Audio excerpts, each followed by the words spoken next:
Here's a theory. The Third World War is already on. We just don't see it like that. And one country is making some brutal but winning moves. China relies on stealth and deceit, strategic moves that are not entirely confrontational, moves that do not cause immediate shockwaves, tactics that are hiding in plain sight.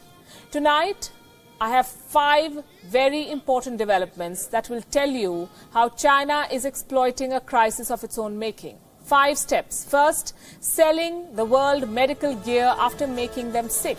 Second, taking over distressed companies after damaging the global economy.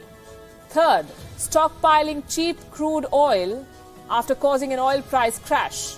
Fourth, hoarding grain as the world faces a potential famine. And fifth, pumping money into the WHO to control global platforms. This is the plan, and it's already in action. We've already reported in detail about China's substandard gear, the medical gear that it's selling the world, and attempts to buy distressed companies the world over. So we'll focus on the 3 latest moves tonight. Number 1, Chinese investments in the WHO. They have shot up after the US decided to freeze funds. China has decided to donate another $30 million to the WHO, and that too in cash. This is in addition to the $20 million Beijing previously committed to the health body. Until recently, the United States was the largest donor to the WHO. China was contributing around $40 million every year. That is fast changing. China is on its way to becoming the biggest donor to the World Health Organization. China says it is doing so, in their words, to strengthen the health systems in developing countries. We're not sure about that. Here's what it will definitely strengthen, though: China's control on the World Health Organization. Step number 2, China is stockpiling cheap crude oil after oil prices hit rock bottom. China is buying tremendous amounts of crude oil. Prices have collapsed thanks to the slowdown post the Wuhan virus. The world is running out of storage space. Governments across the world are spending on healthcare instead, and they don't have space to store this oil. Oil prices went into the negative. China, though, has space for more oil, and it has the money to spend.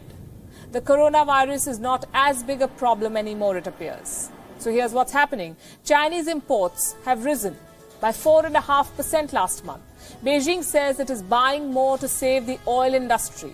How generous. The reality is China is filling its strategic oil reserves. According to one report, China has filled up 65% of its commercial reserve capacity. The Chinese regime is growing more and more self-reliant. Step number 3. China is hoarding grain as the world faces a potential famine. China is buying more and more crops. Reports say 30 million tons at least. China plans to add about 10 million tons of soybean, 20 million tons of corn, 1 million tons of cotton to its state reserves. The bulk of these crops will be imports, mainly from the United States, of all places.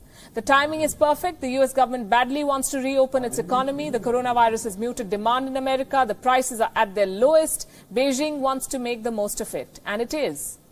It plans to stockpile crops and release them to whoever and whenever it wants. It also helps China fulfill its trade deal obligations with the United States.